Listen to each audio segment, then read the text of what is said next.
up? What is up? What's up, man? How you doing? Doing good, doing good. I'm gonna leave for the YCS in like a few hours, so Nice. hopefully that all goes Yeah, I'm well. already here. Yeah. Mm-hmm.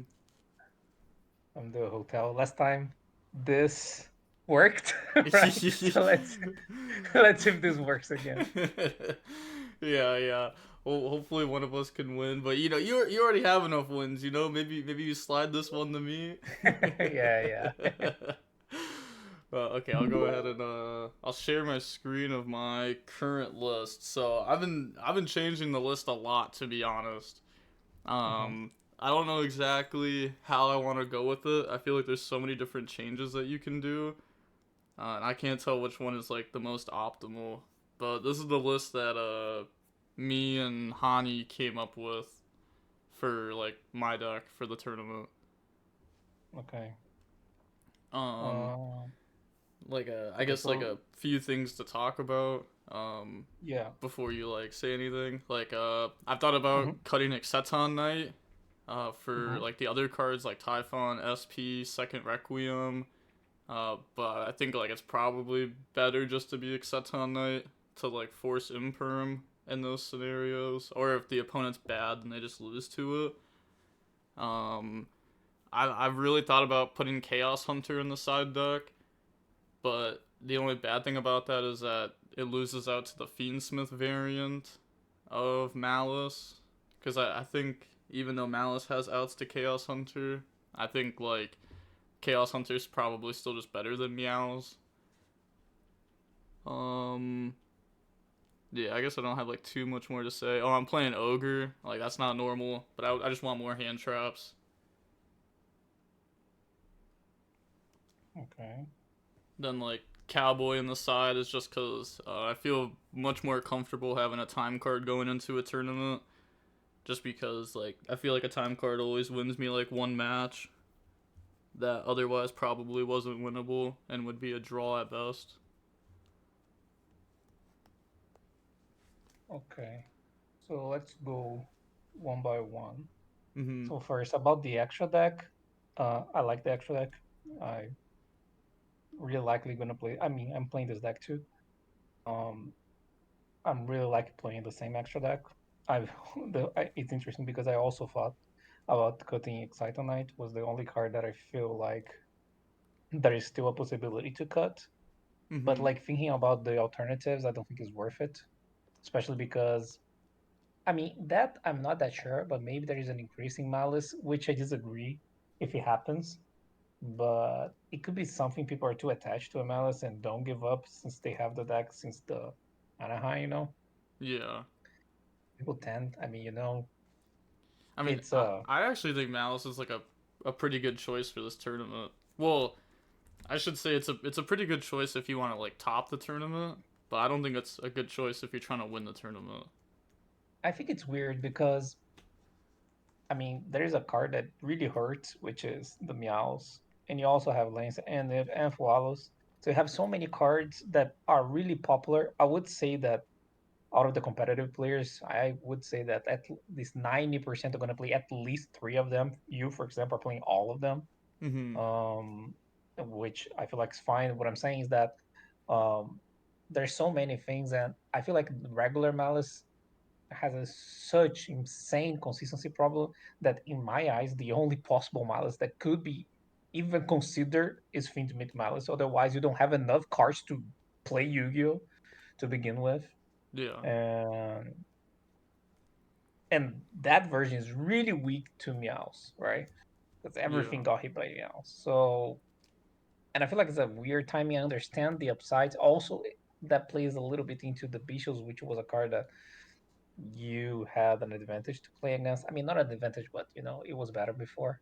Yeah. Um, but you do have some positives. For example, the whole Lancia thing is better into Lancia and Nib in Mm-hmm. comparison to the other version, more consistent. And I feel like the pros outweigh the cons, outweigh the cons. But I still feel like it's an okay choice at best. Um, so the options, and what I'm saying all this is because I feel like since people are going to continue to play Malice, Exciton is a really important card in the matchup. That's why I was talking about Malice. Um, as a going second into half board type of card, Yeah. it does work sometimes. Mhm. So that's why I probably would keep it. And so the extra deck I think is fine. If I was to choose a 16th card, it would probably be second Requiem, but before Typhon, before SP. Mhm.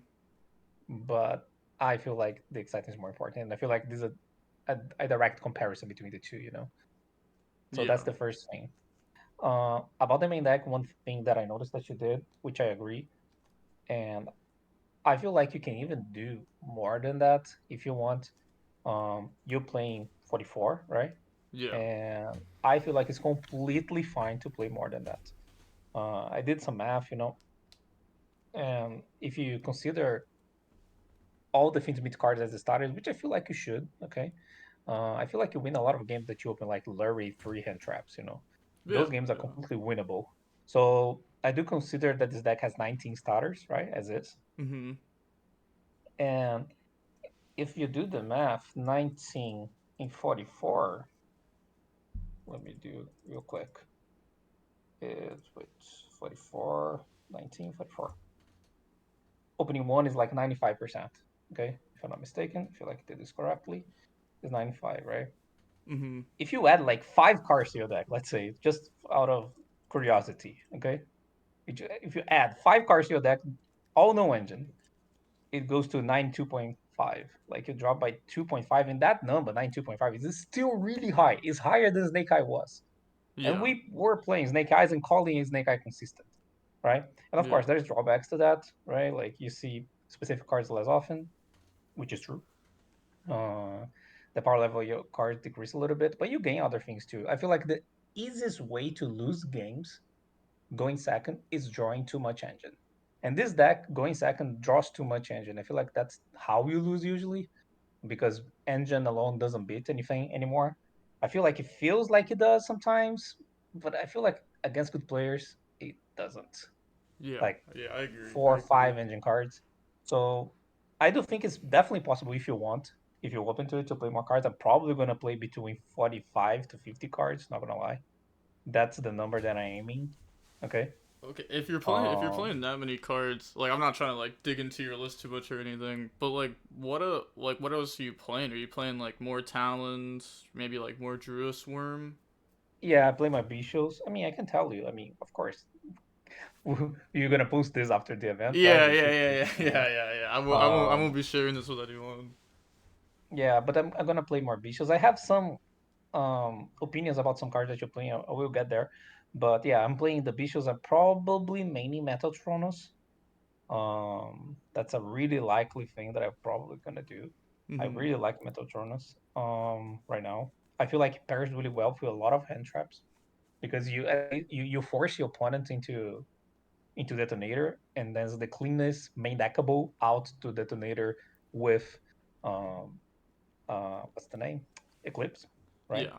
It's the cleanest one. And of course, Wing First is a Sullen Strike, and that's a really good card if you think about it. Mhm. Um, so this is something that I like. Bichos I do like too. So it's also another thing. But there are some cards that I don't like. For example, you're playing ogres. Why are you playing ogres exactly? Because I feel like it's really weird. Okay, so Um, I wanted more non-engine, like more uh-huh, hand traps in general, because like I kind of came to the same conclusion that you said, where like if you just draw like a bunch of engine going second, you're just not winning those games. Like if your opponent's like not bad, so I put more engine into the deck. I was uh-huh. originally playing more Druis Worm over like Ghost Ogre, and I think I was playing 43. But then Ghost Ogre was for like the mirror match. For Malice, like it's a hand trap that like actually works against them, because like most other hand traps aren't really working in that scenario or like in any scenario. So Ogre can at least hit like the Lizard Dose or Splash Mage if you hand trap them and force them to go into those lines. Um, so yeah, I just felt like Ogre was able to hit like some of the most popular matchups, but it's definitely like the worst hand trap in my deck. like without a doubt. Yeah, But it probably is. yeah, I just like I don't know the Bestials. Like the Bestials are good, but they're also only like good against like a few matchups. Like I don't know, they seem like obviously in the Malice they're like pretty poor most of the time, unless if you can hand trap them a bunch. But I guess that's like kind of the same for Ogre though. Now that like I'm explaining it for most Yeah, scenarios. Okay, but it's better so into the Fiendsmith version, right? yeah, oh The yeah, yeah. Bishop. If they're playing the Fiendsmith version, yeah, for sure this is fine. Like this is good. But Yeah, I don't know how much Triff is gonna influence on that. And just a sideline, like you and Triff, like this whole like the V replays and Ironmans and everything. This has influenced so many players out there. And yeah, I know it's weird. I know it's funny to say, but like Triff, the most influential player of the game right now, which is you can agree or can disagree, but you can deny that this is happening, you know? So a lot mm, of things that he says right now has a lot of weight in the community. Doesn't matter if you agree or not, right? yeah. But it has a lot of weight. And he's talking about Malice now with Finsmith. He did a video like, and I feel like this could happen. I don't think it's crazy to say that some Malice players go, maybe I should play this then, right? So yeah, I would probably consider the Bishops, instead of the Ogres. The Okay. Ogres also, I feel like against, and of course, I know your intent. Your intent is to win the event. You're already top. You've already been there, so I don't need to ask you that, right? Yeah. And with that in mind, I feel like a lot of the time, especially if you're playing against a player that is a little bit more experienced, they will look at hands, and you probably already experienced that to say, do I need to make a dual driver here? Should I go that detonator directly? You know, Mhm. the, going first, like you already went through, like let's say, ice into Caesar, right? And then now you have the opportunity to go detonator, right? Yeah. Or a dual drive. Um, Sometimes depending on the no engine that you have, you don't need to risk because a lot of people are obsessed with waiting for dual drive, right? Mhm. Completely obsessed. Like they just refuse to negate anything else beside the drive. They wait forever. I'm not talking about ogre only. I'm talking about other things too. But that will impact indirectly ogre. Like sometimes they have Imperm, Vela, Ash, and they wait for dual drive because they don't want because they think in their heads they're gonna prevent both the draw, the cross, and the detonator if they do that, which is true if you think about it, right? Mhm. Um, but depending on the type of no engine you have, you can consider, like, let's say your hand is like ice, you have four other cards. Let's say three are defenses, right? I'm not even saying all four, like three. Like have a Veiling permanent nib, right? Yeah. You don't need to do the drive. And I feel like a lot of the more experienced players already recognize that, which in my opinion make Ogre a little worse. Also, I feel like Ogre is kind of weird against um, Mitsurugi Yeah. because they do play dual drive, but usually the dual drive is the card that they throw at you, so you negate, and then they actually go for Mitsurugi plays because what they win when they ritual summon. Like if they ritual summon is pretty much FTK. Like I think the win rate of a ritual summon, like when you do one ritual summon, usually means that you do two ritual summons, right? Mhm. Because you do one from hand and one from deck. And I feel like when that happens, you probably already lost.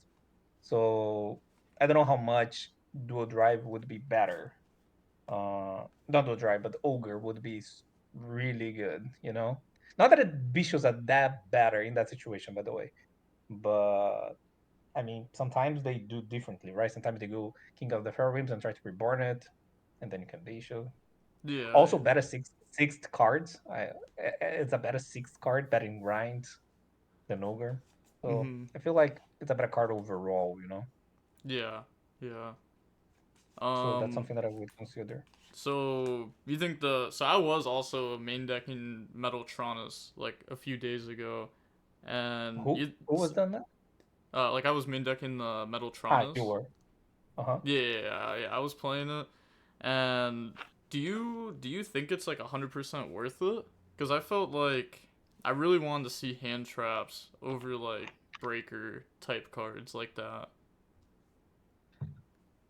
I feel like it some of the so how can I put this?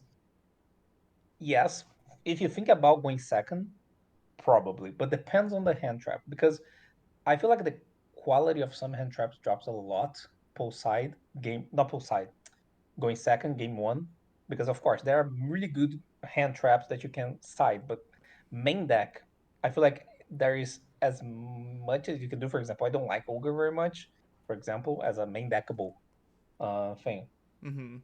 and also um, I feel like the better ones are the ones that you're playing, like Impar Mash, Vela, Fualos, and the Bishops. And I feel like the next thing that I'm gonna say is that I don't like Nib. I feel like Nib is weird, really, really weird. Um, I don't know what's your experience with Nib, or if you pay attention, if you paid attention on how impactful Nib is. But I'm not feeling Nib right now. I feel like Nib is really bad into Mitsurugi. Um, Yeah, I I don't like that much in the mirror. yeah, it's The probably concession not. would be Malice. Mm-hmm. Yeah. Like it's probably not like the best hand trap right now. Like I'd rather have like these cards for sure. Uh-huh. But I still feel like I just need hand traps. And I don't think there's like once you said like you said a second ago, like a lot of the hand traps, once you stray away from like these ones, like they just drop in quality like so much. And also like Nib does Yeah. work like really well like in like combinations with like some of these cards. Okay. I always hear this argument, right?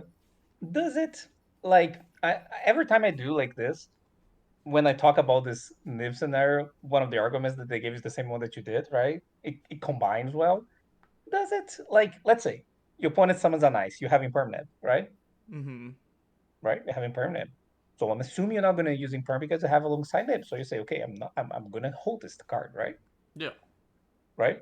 We're Mm-hmm. gonna hold. So what is gonna happen is this is what is going to happen. You're gonna hold, they're going ice and do everything with ice until Caesar, right? You're not gonna nib because you're holding. Yep. And then eventually they're gonna make dual drive, right? Yeah. And then I'm assuming this is when you're gonna permanent, right? Yep. Yeah. Okay. So you're trading permanent nib for ice. And the entire Fiend's Meat package engraved and four cards in their hand. I don't think this is worth it. But And this like is like a really common scenario. yeah, yeah. But it's like what else are This is you a supposed to really, really do common against scenario. ice? Like ice is just so strong. I think you need to negate that, and I feel like you need to imperm the ice. And when you have the nib, you have this urge of not doing that. So you're giving yourself like I feel like the presence of nib in your hand make you make bad decisions, which is doing this. I feel like you win more games trying to negate ice and hope it works, which I feel like I would in this scenario. Or if you had another hand trap, you could play differently. For example, a card that I prefer over nib in that I feel like it would be better, for example, especially in this scenario, would be draw. I like draw. I don't think it's that bad. Is worse. It's not worse. It's bad in grind games. But so is Nib. I feel like Nib is really bad in grind games because in grind games usually games are simplified. When games are simplified, there's a what's the word for this? Is like there is less likelihood that Nib will be live, and then if Nib could be live, people are really aware of this, right? Nib is a card that people actively play around all the time, you know. Mm-hmm. So I don't know. I know this is a sensitive topic because people love Niv. Feel like Niv are a staple right now, but I'm not the biggest Niv fan. I feel like it pairs badly with some of your hand traps, for example, Fualos, which is the better one because they don't play into. So you have a dead card like forever. Um, and I feel when the game develops a little bit, Nib got a little bit worse. I analyze a lot this whole Nib thing. I was feeling really bad about it. So yeah, Nib's the one that I like the least. I feel like, for example, because yes, I want more hand traps too, right? Yeah. So what I did, I'm playing draw instead.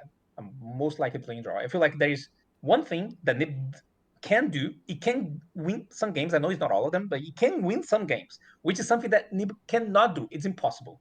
There is no, there is not a single opportunity for Nib to beat a game by itself. Draw can. It's possible. They start with Engraver, you draw, it's not bad. They start with Bonfire, it's pretty good. If they go Ice, which is the worst case scenario, it's not bad either. You preventing things like this draw is doing something, right? They need to make a choice. Um, if they go for Feedsmith, if you go for Detonator, it depends if they have extenders on hand or not. It's always doing something, Mm-hmm. and obviously it's insane against Mitsurugi. So it does win games by itself in that matchup, which I feel like is a matchup that is a really important one. I would say the most important ones are obviously Rise of Intimate, Malus, and Mitsurugi. Those Yeah. three. So So you cut nib and then put drill in over it. yeah, so I'm still not 100% sure of everything that I'm doing in the list, but Nib is definitely something that I'm most likely not playing, at least not all three copies, because there is a chance. This is the next thing I was going to talk. There is a chance I main cross out. So if I do that, I would play one Nib. You know, Yeah. You're gonna main um, cross out? That sounds crazy. I why? guess like I guess like I do kind of feel like yeah, the deck does want like some more support going first. Yes, Yeah. I don't think the games are like completely blowouts just because you go first. I don't see this as Snake Eye. This is Yeah. not Snake Eye, where, for example, so what happens with Snake Eye before? You summon Snake Eye Ash, and that got Veiler. It depends on the time of Snake Ash we're talking about, but like in general. And then you summon Black Witch. You you pretty much full combo, right? Like nothing changes, right? Yeah. Is this pretty much the end board is the same. There is no punish. But in this one, if you get hand trap, even if you continue, you're gonna miss something in comparison to what you would have if nothing happened, right? You know what I Yeah. mean? Mm-hmm. So there something happens. That hand trap traded with something. It potentially stop your opponent's turn if they don't have an extender, which is good. That's why hand traps are good right now because it has the potential to stop them. And then even if they don't, it's pretty much like a smashing ground to something. You know what I mean? Like it trades with something for sure. Almost always. It's Yeah. unlikely that it doesn't. Mm-hmm. Um, Crossout. I feel like it's. I don't think this deck is as resilient as people believe it is. I think it is resilient because people are obsessed with not negating the first card. Okay, Yeah. but I can't stress this enough. How many times I'm seeing games being lost because people just didn't negate X? Like I feel like if they go X, you have a Veiler. You Veiler the X like 95% of the time. You know, Mm-hmm. this is not a completely rule that I do all the time, but I feel like it's almost always better to negate the first thing. And this is something that I don't think people are doing. People are like, no, maybe I can use this impermanent on the dual drive, or not the dual drive, like detonator next turn, and I can try to break the board and grind the game for 11 turns. Like, I don't think this is reliable, you know? Mm-hmm. And Crossout, I think it's a card that helps you games, and I feel like this is similar to Snake Eye format. It helps you to win games going second too, because the fact that you stop the opponent, even because there's usually three modes the opponent have. They either full combo, half combo, no combo, right? Yeah. If they full combo, crossout is pointless. And then this is when you could compare crossout to another hand trap, and then that would be it would be better for you to have another hand trap instead of crossout. But I would say that most of the games that are playable are in the no combo to half combos, right? Those are the games that you have the ability to beat going second, right? Yeah. In those games, making the cut, looking at those games, the fact that those games are even existing, right? The fact that they have no combo or half combos necessarily implies and means they have no engine. Otherwise, it would be impossible to be in that position to begin with, right? Mm-hmm. Because otherwise they wouldn't stop, right? Or half stop. And Yeah. crossout is not bad because you always trade with something, always. And many times you need that trade. Like many times you feel like, okay, I stop or have stopped my opponent, but my opponent have this Zash and then I lost, or have this nib. I don't think it's that bad to have a card like this. If you have a starter going second, crossout is pretty much an extender. If you think about it, right? You can compare that to an extender because how much different is, for example, you have ice plus engraver going second in comparison to have a nice crossout going second. The only difference is that if your opponent don't have any hand traps, but in order to this game to be winnable, they will have something, something that crossout will trade with. So Yeah, but it's not there, that different. um, Go ahead. I think it's like a little different though, cause like their end board, like the end board like pieces deal with it. But I guess like if they Hmm. full combo, you're just losing anyways. But like they could Yeah, I'm not still, talking about full combo, yeah, they could still like half combo though and still end on like Fiendsmith stuff, right? hmm And then the cross out is like, which you can cross out by the way, right? yeah. I mean, yeah, you can cross out like the Paradise for sure, Yeah, but or like, Lacrima, yeah, yeah, yeah, depending what you yeah, have. yeah, yeah, like yeah, you can definitely stop something with that for sure. Um, I don't know. I don't know. I haven't even thought about meaning cross out to be honest. I've thought about And meaning called by and there is talons. another factor. There is another factor. It's not only that. The easiest way of losing game going first is getting full allos, Oh, like by far. 100%. 100%. Like Yeah. that's the easiest way. I was giving the arguments for going second because those are a more um, not as obvious, right? mhm. But going first, obviously, cross out is really good in comparison to pretty much any card in your deck, including talents. And that's my main argument. I feel like talents is extremely overrated right now. I don't understand. I don't know where this is coming from. I don't know, man. I don't know why people are valuing talents so highly when I feel like the not exact, the opposite thing is happening right now. Like it's the opposite that is happening right now. Talent is getting worse as we speak because people are draw phasing for walls because of talents. This is happening all the time. This happens every single game you play.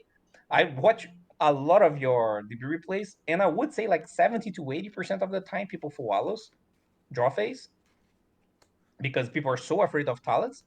And that makes sense most of the time. I don't think it's something that you do all the time. I feel like it depends on the context of your hand. Sometimes you can chain Fualo, sometimes you can hold and do chain to something, or you sometimes you do draw phase. But since people like doing things all the time, like people like playing around cards, talents are really playable card around. People really love play around talents, just like Nib, you know what I mean? Mhm. People have this tendency to, and this is just like players' behavior, right? People have the tendency to play around mid more than they should. And I feel like the same thing happens to talents, which makes talents worse, especially against the best card into you. So I don't understand, to be honest. I feel like talents is worse, much worse, going first into hand traps. It's worse into board break decks, and I don't need to explain that, right? Cross out can is a solid judgment to some cards, right? Mhm. Um, if you play against Mitsurugi with board breaks, which I feel like is the best way to try to play the deck, Crossout is much better than Talon because Talon is just not live. And going second, I feel like both sucks, right? Into Mitsuri. Because then in this one you need hand traps. Going first, in my opinion, Crossout is just better than Talons. Because Talons feels good when you go like this. You have a starter extender and you go effect, and you go Veiler, whatever, Ash, and then you go Talons hand and continue play. Yeah, obviously you won this game, right? And Mhm. this is the best case scenario of Talons by far, right? But this is a starter extender Talons into a card that they used in the main phase. How many of those exist? It's Ash Veiler, Fualos if they do main phase, maybe Bisho. Nibiru is usually too late, but it's fine. Nibiru works too, right? Mhm. Those are the better talent scenarios, right? This is the best scenario. But usually your hand is between no starters, one starter, or two starters, right? That's usually the range of start. When I say starters, a starter extender, right? Yeah. Yeah. Um, when it's two talents, sometimes it's better than let's compare it to crossout. Sometimes it's better than crossout because it's better into Ash, Veiler, Patios. It is, right? Mhm. But it's worse, much worse into Fualos in part, right? It's not Yeah. that much worse, but it's worse. Into Fualos is much worse. It's like, oh my god, I lost the game worse instead of oh I won the game. Right? There's a completely discrepancy in those two, right? Yeah. But in the one scenarios, one starters, talent is much worse because sometimes you can't even use it in case of imperm, or you can, but you need to draw. You don't have a choice. You can't go for hand. In case of cross out, the card would resolve, which I feel like is better than try to deep to an extent, right? That pairs to whatever you tried to do and couldn't, you know? Yeah.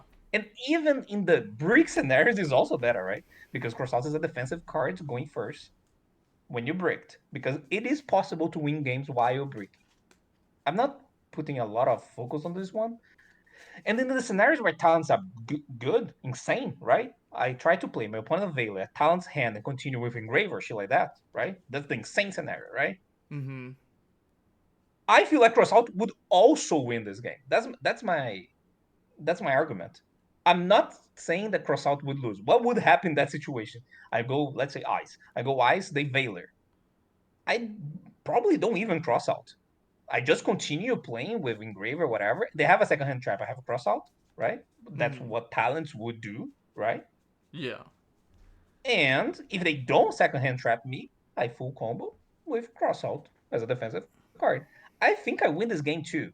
So the best case scenario for talents, I feel like cross out also wins. Yes, a little bit worse in power level, in like impact, but I feel like a win is a win.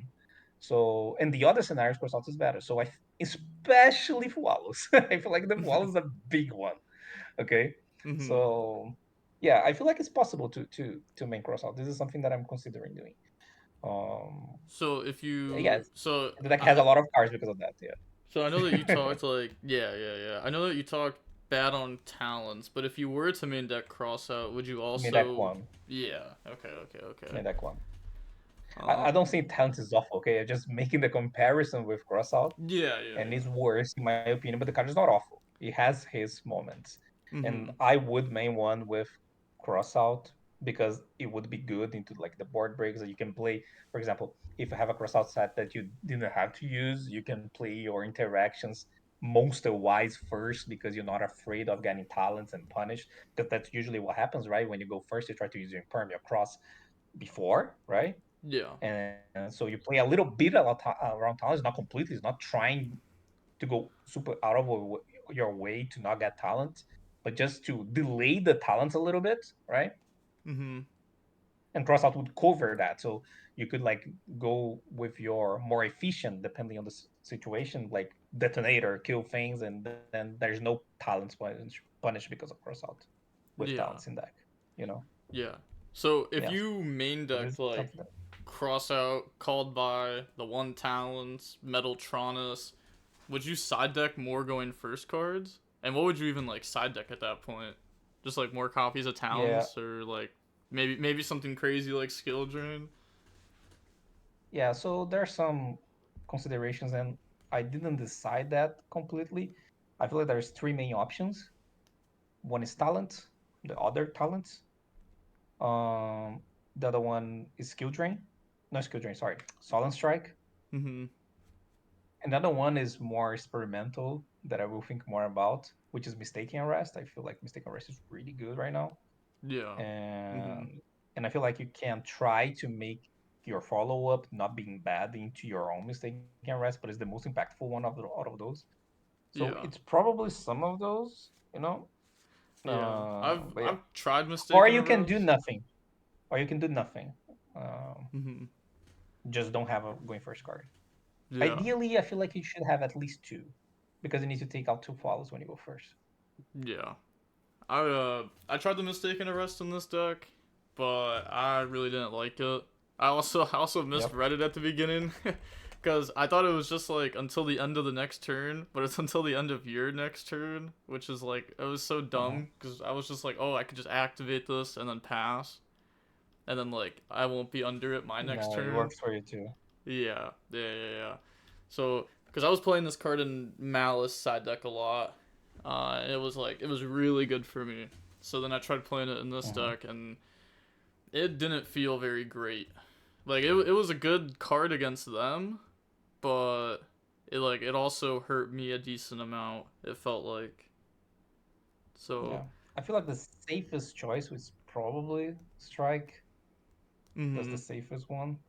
It's better. I feel like it's better than Towns because Coverboard breaks decks too, which Towns does. Yeah. Mhm. So yeah. So okay. I'm guessing you main deck called by then if you're main decking like Yeah. cross out. and Yeah, also that what I described is the 50 card version that I talked about. yeah. Oh, okay, because I'm guessing like it would look something like this. Oh, actually, yeah, I feel like yeah, this would actually like fit perfectly with 50, like this, and then Yeah, the the draws draw, over like and then one you of get this and two two of nibs on those. talent. Yep. Yeah. Okay. Okay. Cause I haven't tried playing 50 in the deck. I'm not gonna lie, but I think the most Yeah, I've I know. gotten I to is knew like this was gonna happen. I knew this was gonna happen. It's fine. like I've tried playing like I think 45 or 46 was the most that we tested, but like we Hmm. were trying to go up in cards a lot. Like actually like most of the people I was testing with, well not most of them, but some of them were really like, "Oh, I will only play 40." And then some of them were like, "Yeah, I kind of agree. I think we should be playing like, 44, 45 cards in the deck." Just to Hmm. try to draw more non-engine, and I think playing more has worked out better than it hasn't. So I definitely want to play more non-engine in my deck. Um, Yeah, you don't need to go as much as I did. I understand if you don't want to do that, but I yeah. would be completely fine to play like 46, 47 if I were you. If you don't Mhm. want to do all that, you know. Yeah, yeah. And then, so do you think? Because I know you said you've been like thinking about cross out in the main. Like, do you think this is Mhm. something that you'll actually like commit to? Is cross out in the main? I would. I mean, I still have like a day to decide, right? But I'm more inclined to yes. Okay. Okay. I'm more inclined to yes because I feel like it's important to not give you up giving up games going first, game one. And I think it's weird to not have all the possible outs, the easiest way of losing games, which is swallows, which is everyone is maining three. And and yes, it would be too expensive if the card was bad in other scenarios, but I don't think it is. It's good into other hand traps. It's good at defensive cards. It's just a good card, right? People are playing too many cards in common.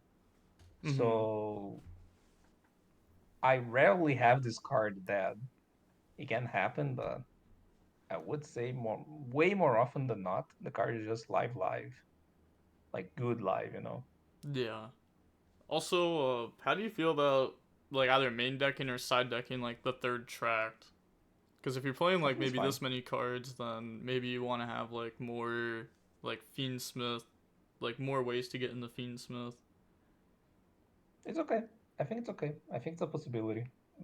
I'm not too against of it. Um, Again, I don't think the consistency is bad. In the 50 card deck is 92% to open one. But if you think about it, like if you play the cross out, your deck is this version is more resilient than, for example, the one that you had previously, in my Mm-hmm. opinion. Because the Yeah. resiliency comes from the crossout call by, right? In comparison to talents and the less cards that you play. I feel like just adding the crossout, even playing more cards, make your deck more resilient, not more consistent, but more resilient. And I feel like the resiliency is a more important aspect than consistency. I think consistency is a little bit overrated, especially when you reach around this 95 numbers. It was way more important in previous years of Yu-Gi-Oh, but people got too attached to that aspect of the game, and that's not the only aspect of the game that you need to look at, right? You need to look at your no engine and your consistency, your resiliency. I feel like the resiliency is one that people don't talk a lot about. For example, if you look at this deck, if you look at 19 starters in 44, I can do the math real quick. Because I did that before. Let me see. And this is not a perfect number. We just need to know the ballpark that we are looking at. Okay, Yeah. Mm-hmm. if you play 44 cards, the odds of drawing two of those 19 cards, and I know this is not perfect because there are two cards that don't work with each other, right? Like two tracks, two engravers, you know. I Yeah. know, but just and that. So, for example, the number that I'm gonna get here is the max number possible. So the real number is gonna be less, right? So the the likelihood of drawing two of those 19 cards, it's 73%. I would say, and this is me just thinking about it, okay? The likelihood of you having starter extender that works with each other, excluding the pairs that don't work, and then it's too much work to do the math. I don't need to do the entire math. I just need to look at the number that is full, the 73%, and decrease a little bit the number based on the the odds of drawing like two of cards that don't work with each other. Make sense? Yeah. So it's probably gonna be, I think, around 68 to 70%. So that's your resiliency, give or take, into one hand trap, right? Yeah. Not counting Fualas, into one hand trap. I think this number is a little bit sketchy. Into one hand trap, the likelihood of your opponent having one hand trap, it's not that small. Because the people are playing between 15 to 20, I would say. Most of the decks are. Mhm. It's not that small. It's not all of the hand traps, I know, but I feel like the resilience of this deck is not as good as people think. I feel like the resilience of this deck it's better than people think it is because people are hand trapped wrong. But if you start playing against people who are hand trapped, in my eyes, better, then it's weird. Then it's weird. Yeah. So I Cuz don't think only crossout is good as the things that I said, but I feel like it's important because of this. yeah, You know what cuz I mean? I didn't come to like that exact same conclusion. Like I've been it depends on like how strong my hand is, if I'm like hand trapping ice or not. Uh-huh. Cuz there's like some times where I do just save it for duo drive and I just like let the other stuff resolve. If I have Ash, then sometimes I'll stop like Requiem. But then it's still But hand traps. Then it's different. yeah. But I came to the same conclusion that like people just aren't hand trapping like Ice, X, like Bonfire. Like these cards almost just always resolve. So Yeah. like even though the deck does only have like roughly like a 70%, like you said, like it does feel a little bit higher just because Yeah. people aren't hand trapping a lot of these cards. They're just like But letting ice resolve. It's not like my Snake Eye Ash where concern people are slamming Imperm down with the always, quickness. right? Mm-hmm. It's true. And I feel like that's a good outcome for us that the ones playing those cards, right? That's better for us. Yeah. But I feel like it's wrong. And I feel like and that's an assumption. I'm not sure, okay? I feel like other people assuming I'm correct, which I think I am, but people will came to the same conclusion eventually. I don't know if they already did, but I'm assuming I'm correct. And I feel like other good players will think the same. And then again, when you reach higher places in tournaments, Mm-hmm. this might start to happen. I feel like people over what is the it's not overreact, it's overestimate maybe overestimate their ability to break boards. Yeah. It's not as easy as it seems. I know sometimes it works. I know, and that usually involve your opponents doing something wrong. Like, oh yeah, broke the board revenge, and it usually involve your opponents doing something wrong at some point. Mm-hmm. It's almost never something that has a lot to do with you, but people think it is them. And then I feel like this type of scenario maybe it happens in the beginning of the tournament with less experienced players, maybe. But like in the later round, I feel like that's too hard. And what I'm saying is that sometimes you can hold your Veiler a lot for dual drive or shit like that, right? Mm-hmm. And still get detonator. But then you have like three no engine in hand and you still lose. And you had the chance to just win the game before, which you didn't take, you know? Yeah. Um, because, for example, if they have one starter, which happens, and then you don't Veiler, and then now have, like, let's say, dual drive detonator, depending on the starter, okay, let's say Zaxt. And now they have dual drive detonator, right? Mm-hmm. A negated dual drive, detonator, and four cards in hand, right? Yeah. I feel like it's completely fine to lose this game if you have any type of inconsistency in your hand. Like you top deck a hand trap, you have two of the same cards, have like two normal summons, like anything that doesn't work well, unless your hand is like Bonfire Axe, Engraver, Talent, unless your hand is something like this, then you have a chance. But then if your hand has something like that doesn't pair well together, then it's weird. Then it's definitely losable, even if you break the board. That's the thing, because you can lose next time too, right? It's not necessarily you're gonna win just because you broke the board, because you're not gonna kill. This is guaranteed. Killing it's not an option, right? Mm-hmm. So you're gonna grind. So I don't know. And I feel like you just don't give yourself the chance of winning the game because look at the same scenario. If they ask you Vela and they don't have a way to continue, which I know is not always, but if your hand is only one hand trap, I don't know, man. if you can wait and try to break. I feel like you need to risk it. If Yeah. you have two, then it's a different conversation. Yeah. Like if I had two, I was like always stopping the ice rise deal, like for sure. But if I had one hand trap, I was normally saving it. Like almost always saving it. But yeah, I think what you're saying makes sense, and I think what you're saying like right now also makes sense why you are thinking about cutting down on nib too, because you're if Yeah, you're letting them get that far, those games are usually not winnable games anyhow. yeah, that's what I think. You know, Mhm. that's what I think. That's why I don't think Nibiru is that good. I don't think Nibiru is awful, right? He has his moments.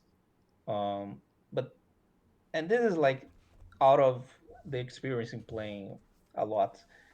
Some cards people play around way more than they should, which make them worse. And usually are the cards that feel the worst to get hit by. And this is a complete arbitrary and subjective thing, okay? It's completely arbitrary. Like people just Mhm. choose some cards. And my my feeling about this is that it's usually the cards that feel the worst. There's a difference of getting nib for everything or get talents of getting using effect than getting Imperma Veil or Ash, right? There is a difference in the Yeah. feeling of getting hit by that. And I feel like that's the reason why people have the tendency to play way around more, even when it's incorrect. That's the thing. Most of the time they're playing more around. And I feel like that indirectly make the cards worse. And not necessarily make the cards unplayable, but worse.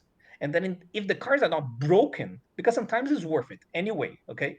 Mhm. Okay, whatever. They play around the card, but the card is so good in this matter. Let's say, I don't know, man, Nibiru into Salamangreat formats, okay? Something Yeah. like this. Like this is an extreme scenario. Yeah, sure, man. They will have Nibiru in their mind. There's not a lot they can do about it, right? It's not Yeah. the same right now, right? It's not the same. I feel like there's a lot they can do about it. Let's say you're playing against a Malice where Nibiru is perceived as insane, right? Is perceived. That's the perception. There's only one thing in the Malice play had the entire turn. I cannot lose to Nib. What I do if I get Nib here? What I do if I get Nib here? Like every single motion that they do, they are thinking about in the back of their head what they will do when they get Nib. Yeah, yeah, no, I can agree with that. I was testing Malice a lot this week, and I was thinking that same exact thing. Like, Yeah, how do we beat Nib? I was thinking that every single line we were running through. yeah. Because this is so common. And I'm not even make a judgment to saying this is right or wrong. What I'm saying this is happening. And and I feel like we, as the players that want to beat the environment, we need to acknowledge those behaviors. And I feel those behaviors are really common right now. The Nibiru and now the talents.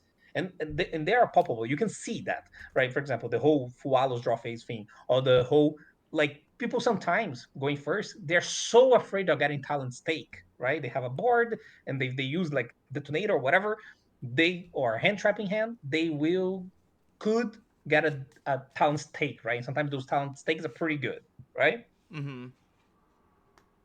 But then they make worse choices in their ways of interacting just because of the possibility of getting talent stakes. And sometimes they lose games because of that more than they would lose games getting talent stake. Because it's a math thing too, right? Like, what is the likelihood, like the brute likelihood of getting talents? Like, it's not that high. Like, if they play 40 cards, they have three talents, which is not what is going on right now. Most people don't play 3 talents or play 40 cards. But if that was the number, it would be like 40% or something like that, right? Going second, 6 cards, 40 cards is Mm-hmm. around 40 something percent. Yeah, That is 40. this is less than half. Best case scenario, I would say, like blind, you don't know the deck. Sometimes they use a hand trap, so they have less cards in the hand, so the likelihood decreases, right? It's probably around 15, 10%, 20%. It's around there. It's not 5, it's not 30. Okay, it's around there. And Mm-hmm. then you need to look at the situation and see it's worth to risk getting hit by talents and that being bad in comparison to this 80% that they just don't have the card, right? And so people don't think about those things, and we need to think about those things, right? A lot of the time you just ignore things. Playing around is something that you need to afford, not something that you need to do every single time, you know. But playing Yeah. around feels good, right? Because Mm-hmm. and then I feel like that's why people do it so much, because people have the tendency to, because one of the first things that you do when you're getting better in Yu-Gi-Oh is to play around stuff. Oh yeah, I did this play because I play around it, right? So it feels good. It feels like you're improving. It feels like you have agency of the outcome of the game. So I don't know. I went to a tangent here, but what I'm saying is that's why I feel like the Nibiru it's worse than it looks. Mm-hmm. I No, don't know. no, like I agree. I agree. Like there are Yeah, times where like, you can just, you can play around talents, and then there's some times yeah. where like you just have to put them on better habit. Otherwise, like you probably lose that game anyways. And you just have to But like see, you just if have to you, play to win. yeah, I know that, and you know that, but most of the Yeah. players just don't think like this. Yeah, yeah, And then yeah. that makes the card worse. So the cards need to be better than usual to be worth because people are actively playing around the cards all the time. That's what I'm saying. Yeah. Yeah. So Yeah. yeah, Okay. about my deck, that's it. There is anything in the side deck that you want to see? Actually, okay, one more thing about the main deck. One more thing. Oh, So, okay, uh, how do you feel about main decking like the four Bestials? And like, do you think like you could like cut down on Druis Worm, cut down on Nib, and then put Droll in the deck, and then like not you play could, 50? you Um, could, you could. It's a possibility. You definitely could. I feel like if you want to cut something out of the hand traps, it's probably one of the root room. If you don't play cross out, I wouldn't play Nib at all. yeah, I don't need to play around. I don't need to play Nib. People play around Nib by me for me. Like I yeah. feel like the fear of Nib is enough. It's good because I never use it, right? Since I don't have it, Mhm. so they always afraid that I don't have this time, but they might have later, right? Yeah, yeah, But what yeah. I'm saying is that yeah, if you want to play less cards, it's probably those cards that you touch. Like I would try to play the crossout. Not gonna lie, I like the crossout, which makes me kind of forced to play the nib.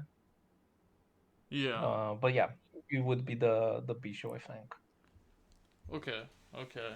And then so, do you think like you like need the main deck the Bestials? Because against Malice, like obviously they're like pretty poor against like the Mitsurugi deck. If they play correctly with their ritual cards, like these won't matter unless if you're able to Hmm. like stop the King of the Feral Imp summon. Because you never like Pistoline on the Omno and they summon Futso from deck. Because if they play like that, then they're just not playing correctly.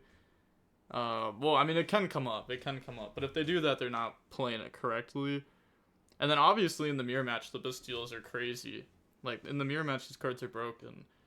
But because they're only like really good against the mirror, like decent against Mitsurugi, and then I would say like fairly bad against Malice in most scenarios.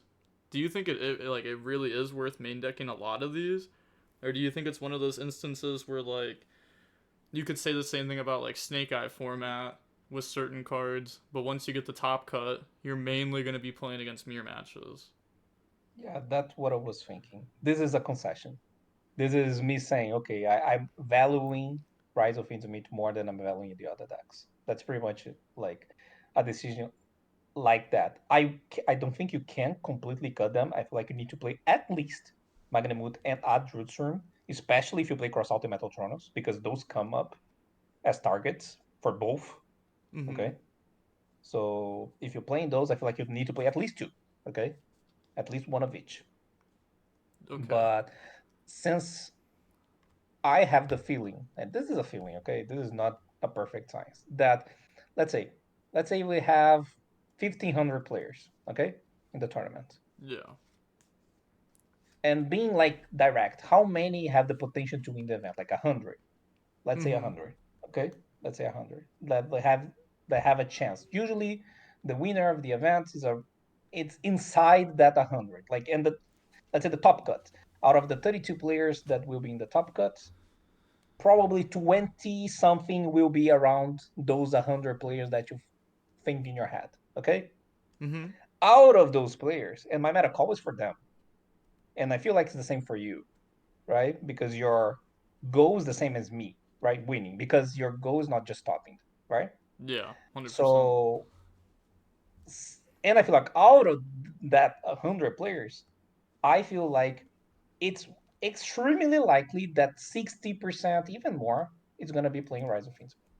This is not the entire meta call for the event.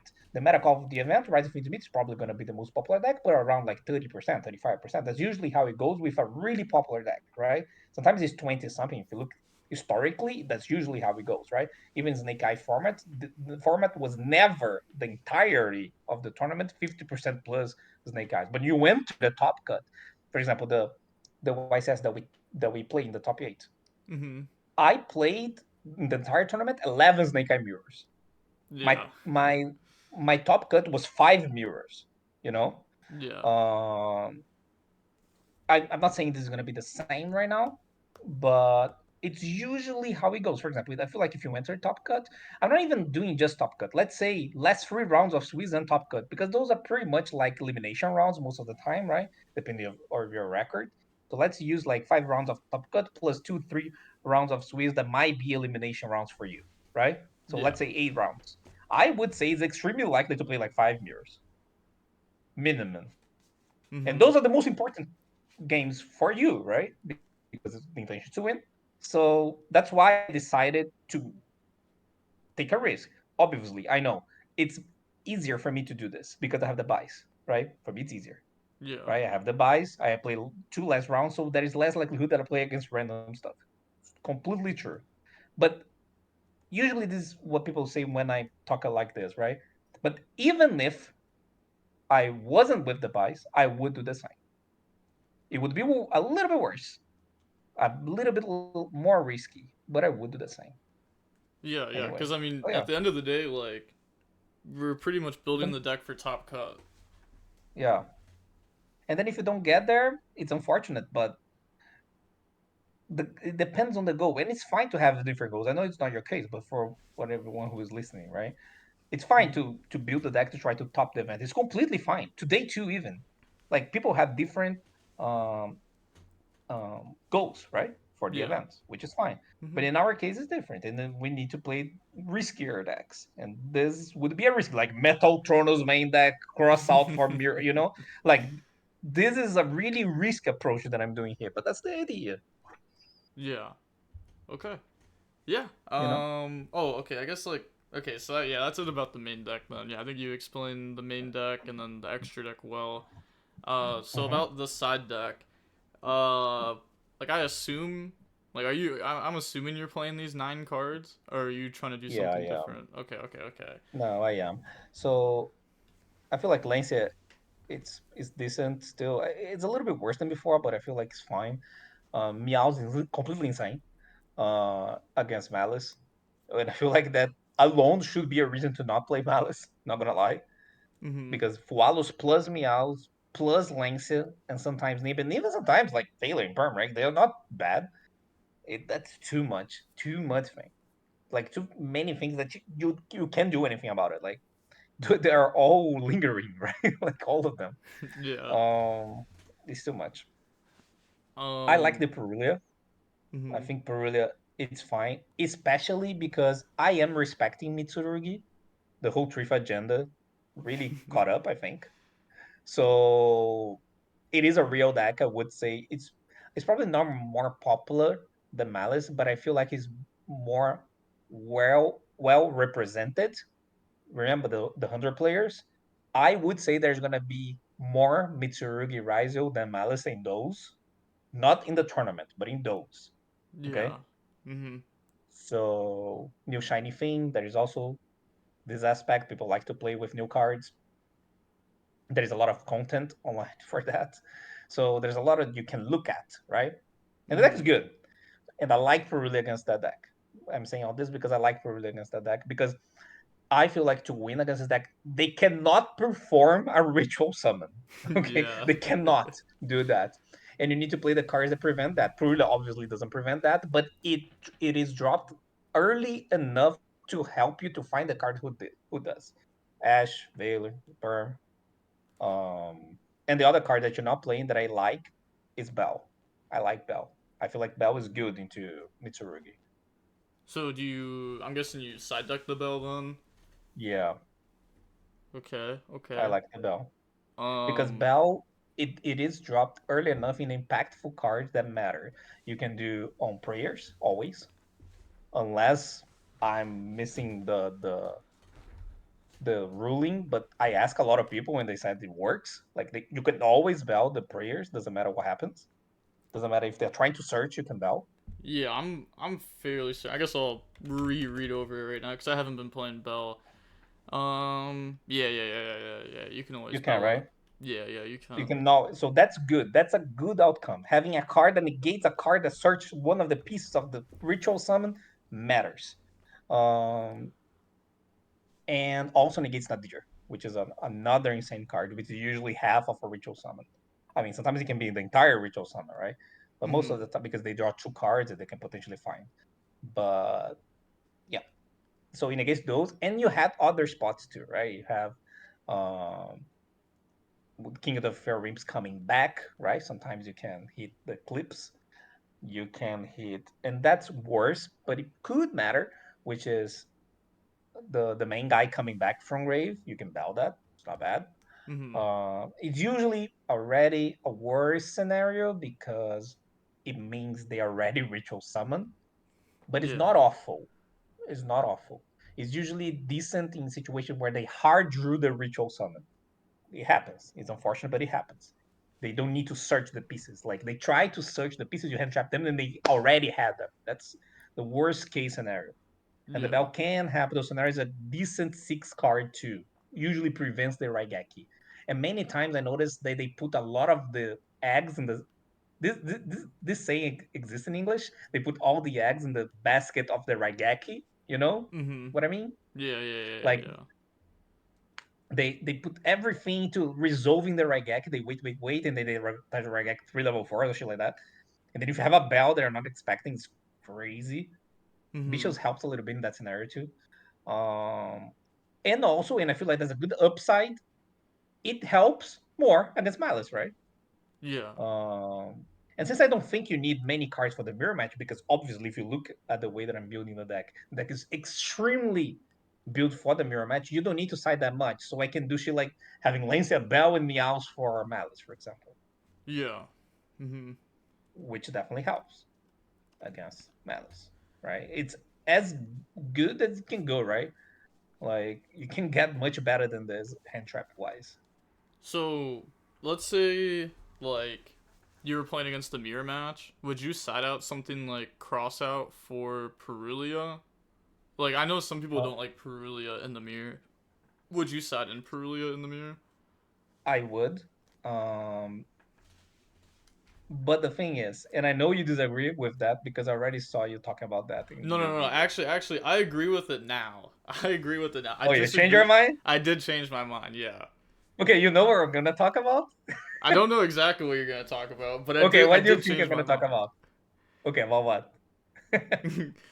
Cause like, so okay. Like I think Perulia is actually fine because you're trying to draw into the other hand traps and it lets you draw it like immediately. And then Hmm. especially if you're hand trapping like ice, then they have to like normally try to extend with like one of these, which then gives you another draw. And then if they go duo, then if they want a node, you get another draw. So you kind of force them into not doing too much versus like Hmm. Perulia. So I think I was actually Why just are you wrong retaining about that. cards? Yeah, but I was gonna talk about the another thing. That's true, but I was going to talk about another thing. The cards that I was going to side out. Oh, okay. So I noticed that you already talked about that in your videos that you like keeping the trap going second. Yeah. I don't like doing that very much. I don't think it's bad, but I don't think it's worth it. Like the risk of drawing the card, I feel like loses you more games than the ability to make this card win games going second. Like the existence of this card inside your deck winning games going second. I feel like the 11-12% give or take of drawing this card going second, it's more than the amount of times this turn losses into wins going second. That's how I view it. I don't Okay. think it matters too much. I know you disagree, Yeah, I was gonna but say, yeah. I know, I know. because you were really firm about that in your videos. I noticed. Mm-hmm. And I feel like that is a debate. But yeah, I usually would side out the trapping style than the cross out. I prefer. I feel like you win more games having the ability to sometimes draw the cross out than the ability to eventually. Because see, okay, I will give you my argument against the trapping in a second. Okay, Okay. which is what needs to happen to this trap in your deck to be relevant. First, you're going second. Then you need to not lose the game. So you need to at least draw some hand traps. So that's the first thing that needs to happen, right? So this Mm-hmm. cuts a little bit of the amount of games that the trap matters, right? So you need to at least stop your opponent. Then on your turn, you need to Fiends meet somehow, right? Either by drawing the Fiend's Meat or reaching the Fiend's Meat through your ISO cards, usually ice, right? And Yeah. that needs to resolve. So you need to either make ice resolve or already have the engraver and stuff like that. And that needs to resolve in order for you to break the board break ish the board because you're not going to kill, and still have in your grave Lacrima Requiem. I don't Mm-hmm. think that happens too often. And then there's more. The ability to have this trap inside your deck in that situation, which I think is not that common, doesn't happen that often, that needs you to win the game. That needs you understand what I'm saying? Like, yes, when you have that instead of not having that, it's better. But Yeah. do you win because of that? Because sometimes yes, you have the trap, but you lose anyway. Mm-hmm. And that's what I felt. So all those things align. I feel like it doesn't happen that much. I feel like everything that I mentioned happen happens less often than the downside, which is drawing the card, because that is a clear downside, which is drawing the card. Yeah, So, yeah, obviously like when you draw the card it's like infinitely worse. Like and we you know know, how much it is. yeah, yeah, it's literally just like a brick. Like it's horrible to draw. Yeah. Now, when I say like we know how much it matters.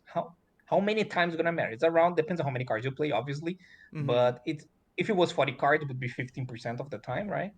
Because a one off in 40 cards going second is 15, going first is 12.5. Yeah. So since we are playing 40 something, it's gonna be like 12, 13, something like that. That's the number, right? Yeah. That's the number. So every Mhm. time you're gonna sit in a table going second with this card inside your deck, you have like 13% of chance of drawing it. That's the number. Okay, Mhm. that's the risk that you take to have the ability to maybe using Paradise going second with your opponent. So I feel like that doesn't happen enough to justify. That's what I'm saying. It's better when it works, but I feel like it doesn't work often enough. And even when you use it, doesn't mean necessarily you're gonna win. You have more chance of winning when it happens, which is again not that often.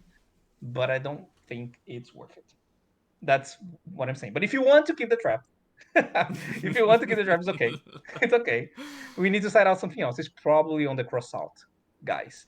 It's probably around like the call by, um, cross. I would side out cross. I would side at least cross. You need to give me the cross side out. You keep both. No, okay, no. So I side out cross. I side out cross. Okay, so And at then I least the keep in cross, paradise. which is fine. Unless if it's malice, then I take out paradise and I leave in cross. Cuz I feel like Why? against malice the Fiendsmith cards don't work as often and they typically play more Bestials and they'll keep in more Bestials going first. Okay, And I makes feel sense. like the trap doesn't do nearly as much against them as it does against like the Uh-huh. mirror match. I feel like Okay, the cross is like much better. But sure, makes sense. so you side out? Do you side out cross and paradise against the mirror match? Yeah, and probably a call by, and then through just three Okay, and fair keep the enough. cross out. If you don't want to do that, you will keep some cross out still, right? Yeah, But it'd unless you probably just want to side out be more cards, yeah, unless you want to side in more cards, right? yeah. Um, Also, yeah, I mean, dude, I haven't played with this many cards in my deck to be honest. Cause before I was always Yeah, siding out like one it was sword. harder, right? Oh yeah. So another thing that I noticed about siding out engine cards, I noticed people like siding out, right? Sword, tracked, engraver, sometimes axe, right? Some people do that going second. Yeah. like against many decks.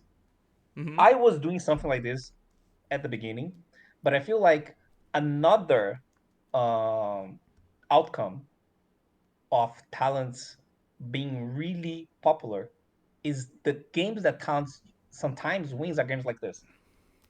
You do a hand trap in them, they talent see your hand, and you have one starter. And then they see, oh, I don't need to continue. They have three hand traps and one starter. You take one starter, and they'll continue play. So that happens so much. And even if you top deck your way off the situation, usually your top deck is covered by a no engine that they have. So there is really safe for them to hold a little bit. That happens more often with the Fualos. If you try to chain Fualos or something, right? Yeah. Mhm. So I noticed that having all the engine going second, better. Obviously, it's better to do this in this version because you have more cards to touch, right? In Mhm. less cards, it's more difficult to do this. But I am inclined to not touch engine going second, which is a new thing because usually it's what I did before in other similar type of decks, right? Like Snake Eye, you could set Yeah. out some of the Snake Eye things going second. But like in this one, probably not because of the talents thing, and not necessarily only for Fualos, right? Sometimes they go talents hand, you Veiler, and they see your hand that is three hand traps. They cannot continue even if an extender, so they take your starter and they win the game because of that. Mhm. It's really easy, but when you have like more than one, it's not as easy to take a starter. You know? Yeah, but isn't there like also times where like if their talent's looking at your hand, like if you have two starters, you already hand trap them, and then like now they rip your other hand trap, like they could Yeah, potentially just like like combo and win the game anyways. but in this deck, since you have more cards, this is not a thing, right? You can side out talents, cross out, and call by instead. You don't need to choose, right? You're not. I'm not choosing between a hand trap or a sword or attract. I'm choosing between cross out, call by, and one of those. And I Mhm. feel like it's better to have all of them first. I feel like it's better to have a sword or attract in that type of scenario than having a cross out. Ideally, I want to have them all because of how much I feel like it's important for you to have started extender going second. Otherwise, it Yeah. doesn't matter if you stop damage, they stop you back. Yeah. But, and that's why I just go like not tracked. I just go cross, trap, call by, right? I keep everything else. I keep all the starters and all the cross outs. And this is good. It's aligned to what I said before, right? Mhm. Yeah. And I Yeah. would do the same Yeah. because Cause I feel like it's important to have those things to win the game. If you cut too much, you're going to get stopped back and lose anyway. yeah. Like Especially both sides when people are playing strikes and shit like that. yeah. Yeah. Like what I was doing before was siding out like I was only playing two sword before, and I would side out like a cross, an X, and a tract. And then I would like justify it because like I was drawing six for turn, and then also I was Mm-hmm. having like these six charmies in my deck, so I was like, Which helps. yeah, so I Which was like helps. drawing into engine more. But Um, I feel like you had to do that before, right? You didn't have the room. yeah, I mean, you yeah, actually, I mean, you don't want to set out the trap. You kind of did because you had the trap, the talents, and the. And I would, for example, side out a talents before considering side out an X or a track or sword. That's what I'm saying. mm-hmm, okay, You know? okay. So if you were going second, would you set out? I think you already said it right. You'd set out called by before you set out something like talons. Yeah, call by before talents and talents before crossout. I think crossout is the best one out of them. Even talents, even going second. Mm-hmm. I That's think the ability to interesting. just negate a Nash Blossom line perm, it's better than sometimes talents take and do crazy things because it's later. I feel like you need to do things now. Like they use a card, they negate. You need to negate the card, they negate you, and your card resolves. Right? Mm-hmm. A card resolving, in my eyes, worth so much, especially ice. Like a nice resolving, it's absolutely insane. Yeah. So it's the best card of the deck by far. Okay. Okay. Resolving. Yeah. Well, I think you answered like basically every question I had to ask. I don't think I have That's the anything more. idea. Yeah. And that's the idea. Yeah, but no, I mean that helped a lot. That helped a lot. I don't think I'm gonna be playing like the 50 cards that you're playing. I think I assume no. It's too much in too little time. yeah. I So maybe think you can get some ideas from what I said. yeah, yeah. Like I'll probably be playing like 45, 46, like right around Yeah. there. But yeah, no, the ideas were nice. The ideas were nice. You think okay, okay, okay. Like I guess one last thing. Oh gosh, like cutting Nib down is so tough. It's so tough. Would you even consider like side decking the other copies of Nib? Yeah, it's possible. You can only do that if you don't play any going first cards, I think. I mean, you could, right? Like you can put the nibs in the side, two nibs in the side, and you have space, right? Mm-hmm. You Yeah. can do it. It's fine. Okay. Okay. It's not crazy to do that. If you want to have nib available somewhere, but I don't like nib very much in the mirror match, and that's a big no for me, right? Not being good in the mirror match, not being good in the meet, rise of meet to meet. And like I said, that I feel like out of the main players that I'm thinking about, 80% of them are gonna play either one of those two decks. I feel like it's weird, right? Yeah. So Well, it's and it's because fine at Malice. I don't think it's crazy at Malice to justify it. yeah, yeah. Yeah. It's like only good in the Malice if you have other hand traps with it. Like for Yeah, sure. Like Nib by I feel like itself is like almost never good. the other cards are better into Malice. Lancia, Meows, Wallows. Those are before, and then I feel like you get to Nib, you know, Mm-hmm. Yeah. which is good. Like if you want more cards, that's the next one, but it's hard to fit even in 50, even in 50 Yeah. in my eyes because and that's only happening because I think the card is not that great, especially poolside. Okay, that's another factor. I feel like Nib is worse poolside because poolside people are more likely to not play into Nib because they have the tendency to have better no engine going first because it's better line, right? For example, they have strikes, solemn judgments, right? So if they get hit a little bit, they have less of a urge to try to make their interactions through the engine, especially if it's risking to Nib. And again, the whole Nib paranoid thing that people have, you Mm-hmm. know. So I feel like pool side is worse, especially because of the and also not especially, but also because of the no engine that you add into your deck. For example, Purule, they conflict, right? Nibiru and Purule conflict with each other because you one card you this same thing. What's the word in English? The you make your opponent less likely to make more summons, right? Just Purule them. So Yeah. that goes against Nib. Same with Walos. You don't have draw right now, but draw is the same. Like they have less reason to summon more monsters. So you're giving less reason for Nibiru to be good, and that with the no engine being better going first, I feel like Nibiru is especially worse going pull side into the Mm-hmm. mirror. Oh, I guess that's like Worse. another question. So like, would you like obviously Droll into Malice isn't good, so I'm assuming you Yeah, side that out, yeah. and then I do. because like yeah, Unless against Fiend's Meat's version, you can consider keeping. mm-hmm, You can consider. It's not crazy good, okay? It's only if you have to side out worse things before. I feel like you do side out anyway. Yeah, yeah, you do side out anyway. Yeah. mm-hmm. But what's the question? So I was gonna say like, so against like the mirror match, obviously like Droll and Lockbird and like Perulia and Fua, like they kind of conflict because like you're trying to Mm-hmm, draw and Droll obviously prevents that. Do you mm-hmm. think that confliction doesn't really come up too much? I guess like you're also playing more cards, so like the odds you drawing them together go down a lot.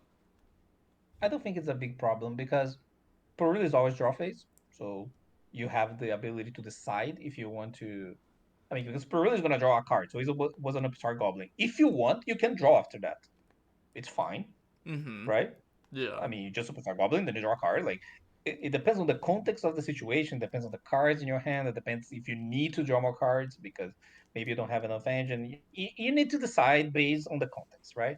But you could do Yeah. that. That happens more often against Mitsurugi.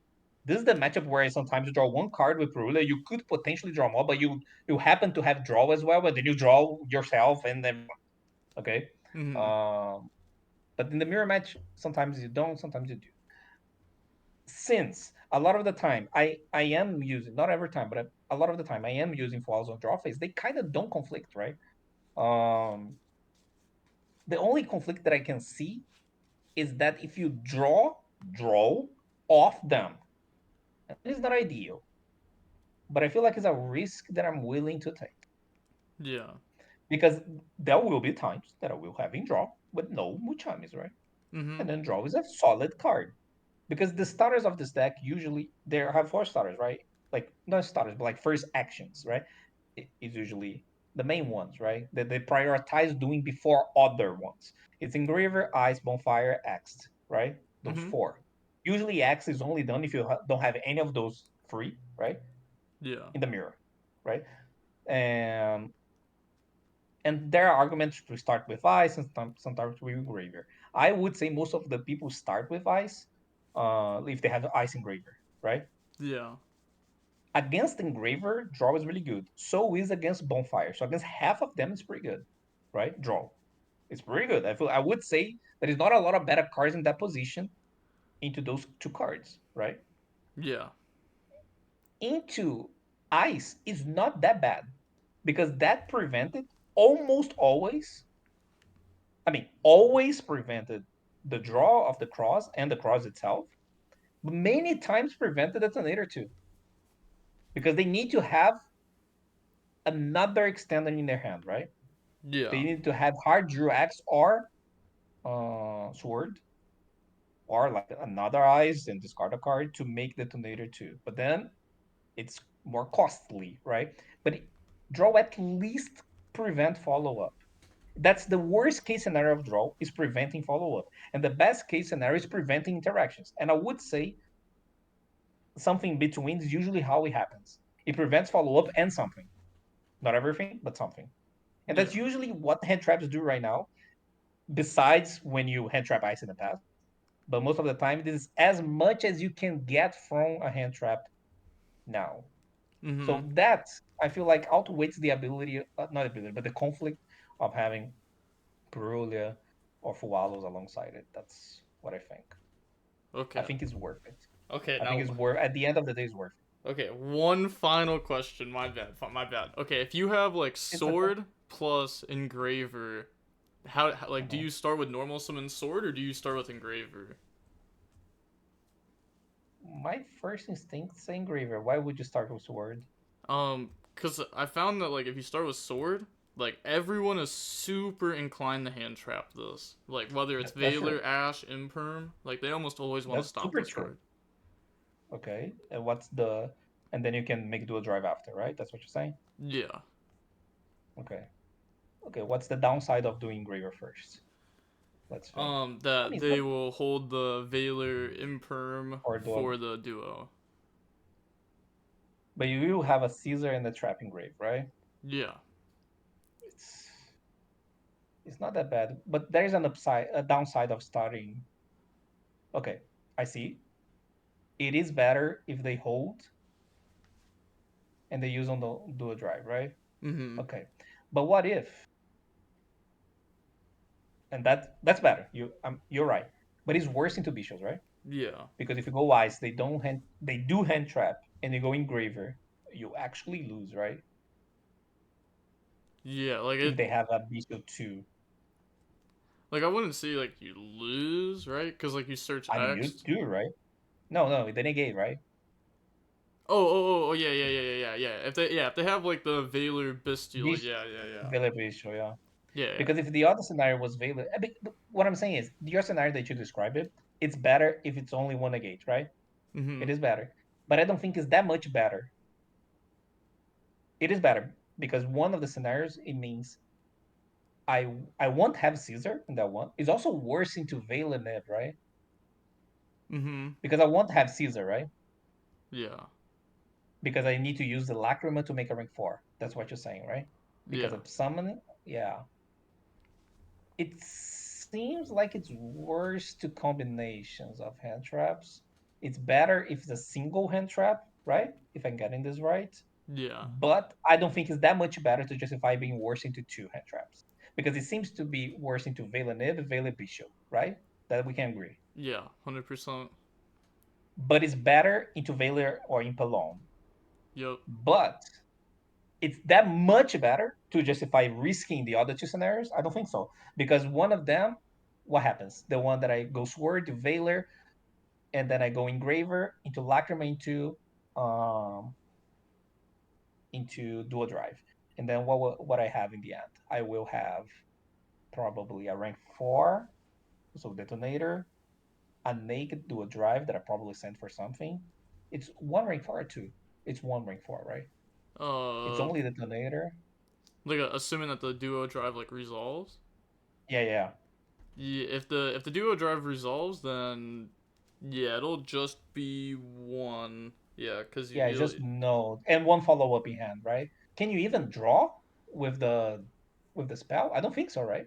Can Yeah, we no. can even draw. Yeah. No, okay, that's not working. Definitely not gonna lie. You don't even draw with the card. You have a follow up in your hand, like you're probably gonna get a nice. I'm trying to think in my head. So that's the scenario, right? So you have like a detonator, the cross, and that's it, right? And you have trap engrave. I mean, eventually trap, right? You have Yeah. Requiem plus Lacrima. Mhm. So let's call that trap. So you have trap engrave. In comparison to if I will have a detonator with trap engrave. So pretty much the comparison is one scenario. It's better. It is definitely better because you have cross, no draw, detonator, and a follow up in hand. Probably a nice, right? Mhm. In comparison to a Caesar, which obviously one of it's better than the other, but it's worse into combinations. So it's worth to risk. I don't know. That's the thing. It's worse to a single B show. If I go sword, they don't negate. I got a next, and then I go engraver and get B show, Yeah. Yeah. and then I can play Rizo alone, right? So then it's gonna be draw. I can draw a card in that scenario because X is gonna resolve, right? Mhm. Completely. Because I'm assuming they're gonna be shield Lurry, right? I feel like they kind of have to. Yeah. So in that scenario, it's better. In the other scenario, if you start with Engraver, they have only a Bishop, what would happen? I would go Engraver, and depends where the Bishop, they're gonna Bishop the Reckoning on the Engraver. Yeah, I feel like that. I feel like it's fine. But I feel like both scenarios are good if it's only Bishop. Mhm. Both scenarios are okay. Because it depends where they Bishop you or not. Like if they Bishop the Requiem, you're gonna what's the name? You're gonna Chaos Hunter, not Chaos Hunter, Chaos The Angel. yeah. If they don't, you will have another level 4. So that usually means another rank 4 because Lacrima will stay with Requiem by the time you use Engraver and they Bishop that, right? Mhm. To gain a rank 4, which usually indicates that you also get another rank 4, which I feel like is also fine. And Axe is going to resolve, by the way. So it's Axe also is going to search. Yeah. Yeah. I feel like if it's only a Bishop, both scenarios are good. Doesn't matter where, when they use the Bishop, and when it's worse into double and trap. Also, Mhm. you need to think like against like you need to run the scenarios against other scenarios too, like Valor, Imp, Ash Valor. Yeah. Because I thought about like Nib Bishop, Valor Bishop, Nib Valor Bishop, Valor Neb. In those they are worse, but Valor Ash I didn't. So yeah. Also, do you set up Eclipse Twins turn one, or do you put Aggregator under Detonator? A lot of the time, no. This is another new toy syndrome that is going on. I forgot to talk about that. Where people are extremely obsessed with a new card and they're sending this card all the time, and many times they don't even have a way to make this live. Like they attach it and they don't have an XYZ engraved. This Mhm. happens all the time. And also, when they do have it, they need to go out of the way to do it, which usually is sending the dual drive from the board, Yeah. which make your board worse into Metatronus and Ultimate Slayer. This is more important per side. Um, so I will say that a lot of the time I don't send this going first. It's Okay. usually aggregator or detonator. Mhm. So a lot of the time it's detonator because you kind of have to, otherwise cross doesn't draw well. Like you can't draw well with cross. It's kind of weird. Yeah.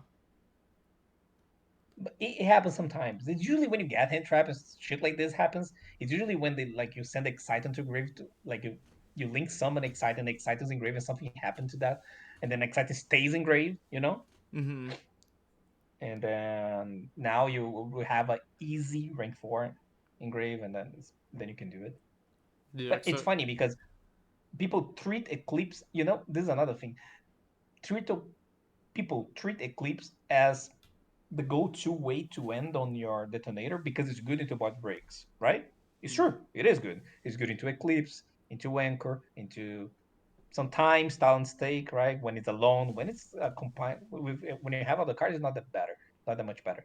But there are some scenarios, right? Like Eclipse, Anchor, Imperm, B-Shows, Drusarm, right?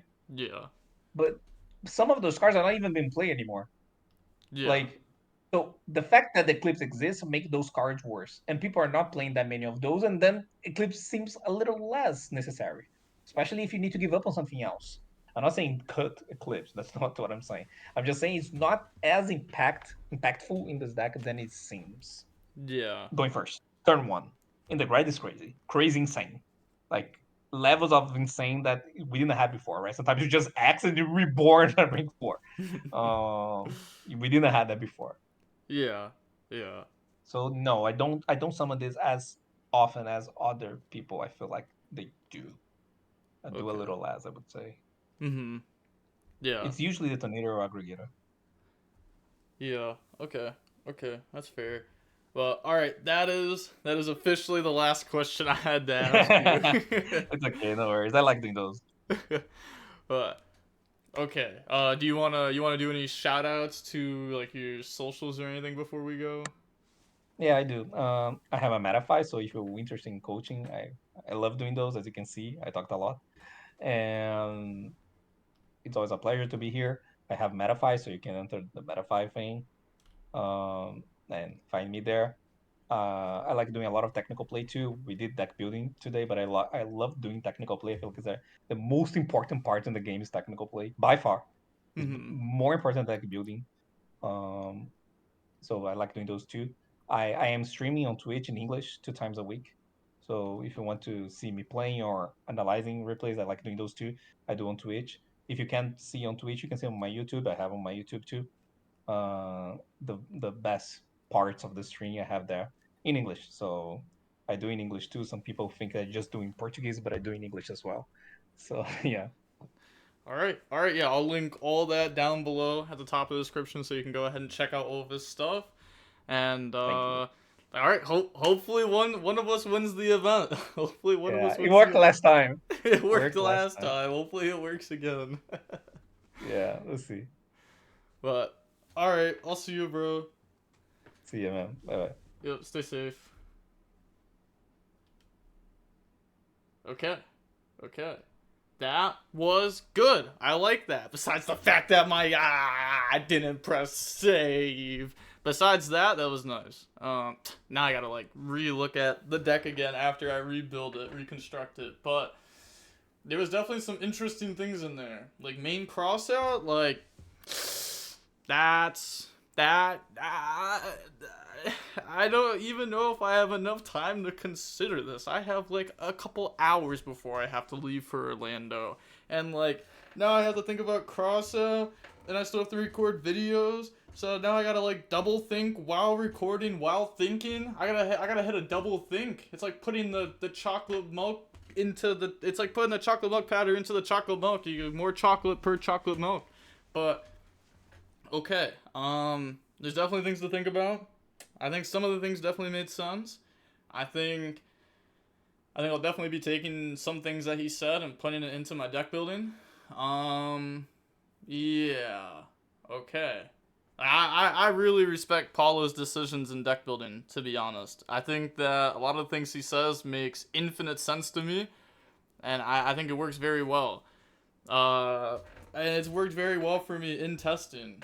Like, not like obviously I haven't tested it, but like for the last YCS that we just spoke about, I mean I lost to him in top cut, and I lost to him in top 8, and he ended up winning the tournament. And like we were doing cross out for skill drain, which nobody else was doing. Nobody else was doing that. And that was such an insane edge. Even though everybody was playing those cards, nobody had that edge with the same cards that we were playing. So it's like, oh, okay. Okay. I got stuff to think about. But alright, I'm gonna end the video here because this is a really long video. But hopefully anybody going to Birmingham is able to get a lot of information off of this. And alright, you know, hopefully I'm able to do well this week. I didn't test as much as I probably should have. But oh my gosh, okay, hopefully I can do well. Shout out to Paulo. I appreciate him for doing this. He always helps a lot before events whenever I ask him for the advice. And I think this event will not be any different. I think, well, I shouldn't say that. Obviously, he already gave me the advice. But I think the advice he gave me will help me going into this tournament. And, alright, now it's just time to put the work in. Put the work in. Get the top cut. Try to win. Another weekend. Another opportunity. I don't think I deserve to win this weekend. I think other people have put in more hours than me. But if I do happen to win, then I happen to win. I think I have the technical play to be able to do it. So hopefully my deck list is just good enough. And with that being said, the DV Grinder signing off. Peace. Have a nice day. Stay safe.